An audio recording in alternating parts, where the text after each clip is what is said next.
Israel के दक्षिणी हिस्से में स्थित किबुत्ज में हमास के आतंकी अचानक घुस आए। इन्होंने यहां आकर आम लोगों के साथ जो किया वो देखकर विदेशी मीडिया स्तब्ध रह गई। इजरायली सैनिक विदेशी मीडिया को साथ लेकर यहां पहुंचे। आपको तफसील से बताते हैं पूरे हालात के बारे में। हमास ने इजराइल पर महज 20 मिनट के भीतर 5000 रॉकेट दाग दिए। इसके हमलों में 900 से अधिक लोगों की मौत हो गई, 2100 से अधिक घायल हुए। अगर आप यही सब सुनकर हैरान हैं तो जरा रुकिए।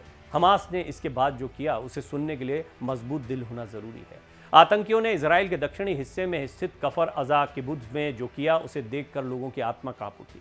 ये नज़ारा विदेशी मीडिया ने पूरी दुनिया को दिखाया। यहाँ इजराइल की सेना भी इनके साथ पहुंची थी। एक इजरायली सैनिक चिल्लाते हुए मीडिया से बोला, जो कुछ भी आपने देखा वो दुनिया को बता दो। इन्हीं शब्दों से आपने अंदाज़ा लगा लिया होगा कि ये सब कितना खौफनाक होगा। जब विदेशी मीडिया इजराइल के किबुत्ज पहुंची तो उसके पैरों तले ज़मीन खिसक गई। उसके सामने जो मंजर था वो देखकर शायद ही कोई अपनी आंखों पर यकीन कर पाए। यहाँ जगह जगह लाशें बिखरी पड़ी थी, घरों में आग लगी मिली, फर्नीचर बिखरा हुआ था, कारें जलकर राख बन चुकी थी। इजरायली सैनिक मृतकों के शव लेने घर घर जा रहे थे। हमास ने गजा पट्टी से हमला करने के बाद जहां सबसे ज़्यादा खून खराबा किया उनमें किबुत्ज भी शामिल है। यहाँ इजरायली डिफेंस फोर्सेस के सैनिक विदेशी मीडिया को लेकर पहुंचे। रिपोर्टर जब किबुत्ज में दाखिल हो रहे थे तब हवा में शवों की दुर्गंध आ रही थी। इजरायली मेजर जनरल इताई वेरूव ने कहा, आपने बच्चों, उनकी माँ, पिता को उनके बेडरूम्स में, उनके प्रोटेक्शन रूम्स में देखा और ये भी देखा कि कैसे आतंकवादियों ने उन्हें मारा है। ये कोई युद्ध नहीं है, ये युद्ध का मैदान नहीं है, ये एक नरसंहार है, ये एक आतंकवादी हमला है। इजरायली मेजर जनरल ने कहा कि ये कुछ ऐसा है जो मैंने अपनी ज़िंदगी में कभी नहीं देखा। ये कुछ ऐसा है जिसकी कल्पना हम यूरोप और अन्य स्थानों में हुए नरसंहार को लेकर अपने दादा दादी के समय करते थे। किबुत्ज में एक छोटे से घर के बाहर एक शव पड़ा हुआ था। उस पर बैंगनी रंग की चादर पड़ी थी। चादर से शव का पैर बाहर निकल रहा था। तकिया और घर का बाकी सामान भी इधर उधर पड़ा था। आसपास कुछ बंदूकधारियों के शव भी मिले। किबुत्ज में एक गेट की हालत देखकर मालूम हुआ कि बंदूकधारी किस तरफ से यहाँ घुसे थे। इजराइल की सरकार ने अपने आधिकारिक ट्विटर अकाउंट से एक वीडियो भी शेयर किया है। उसके कैप्शन में 40 बच्चों की हत्या की बात कही गई है। इस मामले की पुष्टि तो नहीं की गई है, लेकिन मीडिया रिपोर्ट्स में कहा गया है कि हमास के आतंकियों ने 40 मासूमों के सिर धड़ से अलग कर दिए। छोटे बच्चों को बेरहमी के साथ मारा गया। हमास के आतंकियों ने रॉकेट हमले के बाद इजराइल के दक्षिणी हिस्से में घुसपैठ कर खूब उत्पात मचाया। वो सेडरोड शहर के पास कफर अजा जैसी जगहों से दर्जनों लोगों को बंधक बनाकर भी ले गए। कई घर तो हमलों में बुरी तरह तबाह हो गए। उनकी दीवारें या तो ढह गईं या जली हुई मिली। इजरायली सेना ने घर घर जाकर शवों को बॉडी बैग्स में डाला। वो इससे पहले यहाँ इसलिए नहीं आ पाए थे क्योंकि हमास के आतंकियों को देश के अंदरूनी हिस्सों से बाहर खदेड़ना था। सैनिक विदेशी मीडिया के साथ आगे बढ़े। उन्होंने किबुत्ज के मकानों की हालत देखी, जिनमें ज़्यादातर एक मंजिला है। इन घरों में बड़े बरामदे, ताड़ के पेड़ और केले के पेड़ लगे थे। यहाँ से बम धमाकों और गोलियां चलने की आवाज़ साफ सुनी जा सकती थी। आसमान में जंगी जहाज उड़ते दिखाई दिए। गजा की तरफ से आसमान में धुआं दिख रहा था। सायरन आने वाले रॉकेटों को ऊपर से रोके जाने की चेतावनी दे रहे थे। कुछ ऐसा मंजर था किबुत्ज का। सेना के प्रवक्ता ने कहा कि हमास के हमलों में मारे गए लोगों की संख्या 900 से अधिक हो गई है। अधिकतर नागरिकों को उनके घरों, सड़कों और डांस पार्टी जैसे स्थानों में गोलियों से भून डाला गया।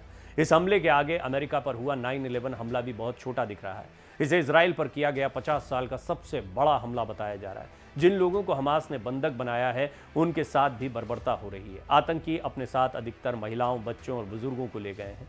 फिलहाल इजराइल की पहली प्राथमिकता इन बंधकों को मुक्त कराना है। इसके साथ ही वो गजा पर हमले की कार्रवाई कर ही रहे हैं और गजा पर पूरी तरह से कब्जा करने की बात अपने सैनिकों को कह चुके हैं।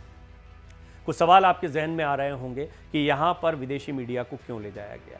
ये महत्वपूर्ण है कि इजराइल अपने जख्मों को दिखाए। वो ऐसा इसलिए कर रहा है क्योंकि इससे दुनिया भर के देश, अंतर्राष्ट्रीय मीडिया, क्योंकि इजराइल कोई बात कहेगा तो शायद उसको उतना स्वीकार ना किया जाए या ये सोच लिया जाए कि वो बड़ा चढ़ाकर बता रहा है।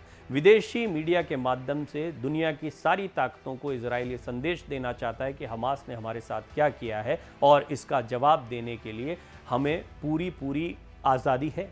वही अब इजराइल कर भी रहा है। इजराइल एक बड़े युद्ध के रूप में गजा पट्टी पर हमला कर चुका है और पूरे गजा पर वो अब कब्जा करने की तैयारी में है। ये महत्वपूर्ण इसलिए हो जाता है कि वहाँ भी मासूम लोग रहते हैं। युद्ध में मासूमों की बलि चढ़ती ही है और वहाँ पर ये जो अभी तक रुका हुआ है कि वहाँ पर सैनिक नहीं जा रहे हैं, क्यों नहीं गए, बड़ी तादाद में इजराइल के लोगों को बंधक बनाकर हमास के आतंकी ले गए हैं। उन्हें मानव ढाल की तरह इस्तेमाल किया जा रहा है और अगर कोई हमला होता है आनन फानन में तो इसमें वो इजरायली भी मारे जाएंगे।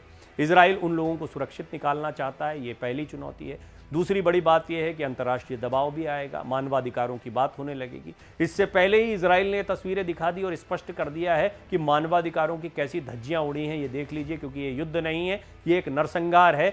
ये युद्ध भूमि नहीं थी, ये लोगों की बस्ती थी जहां पर मासूम लोगों को, बच्चों का सर कलम कर दिया गया। जिस तरह की तस्वीरें दिखाई गई हैं वो बहुत ही विचलित करने वाली हैं। लेकिन जो कुछ मैंने कहा उससे आप अंदाजा लगा सकते हैं कि हमास का ये आतंकी हमला कैसा था। अब एक दूसरी बहुत महत्वपूर्ण बात है कि इतना बर्बर हमला क्यों किया गया।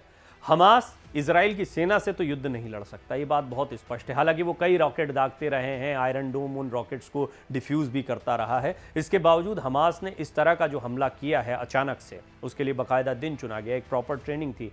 पैराग्लाइडिंग करते हुए कई सारे आतंकी जो है वो इजराइल में घुसपैठ करते हैं, बॉर्डर्स को तोड़ा जाता है, दीवारों को ढाया जाता है, बुलडोज़र का इस्तेमाल किया जाता है, बाइक पर सवार बंदूकधारी यहाँ पर आते हैं और मासूम लोगों को भूनना शुरू कर देते हैं। ये एक तरह का बदला तो ले ही रहे हैं, साथ ही साथ में निश्चित तौर पर इसके पीछे एक ट्रिगर भी दिखाई पड़ता है। क्या इजराइल को युद्ध में बुलाने की एक साजिश भी रची गई है? एक बहुत बड़ा सवाल है, क्योंकि इजराइल ने अब कहा है कि हम पर युद्ध थोपा गया है और हमास का यह हमला कम से कम इसी ओर इशारा करता है। अब अगर ऐसा हुआ है तो ये हमास अपने दम पर नहीं कर सकता है और यही सवाल गंभीर है कि उसके पीछे कौन सी बड़ी ताकतें हैं। ईरान का नाम आता है, अन्य कई ताकतों का नाम आता है, स्पष्ट तौर पर कोई कुछ नहीं कहता है, लेकिन एक बात बहुत साफ है कि ये खेल बहुत बड़े बड़े लोगों ने खेला है जिसमें मासूम लोग भी से।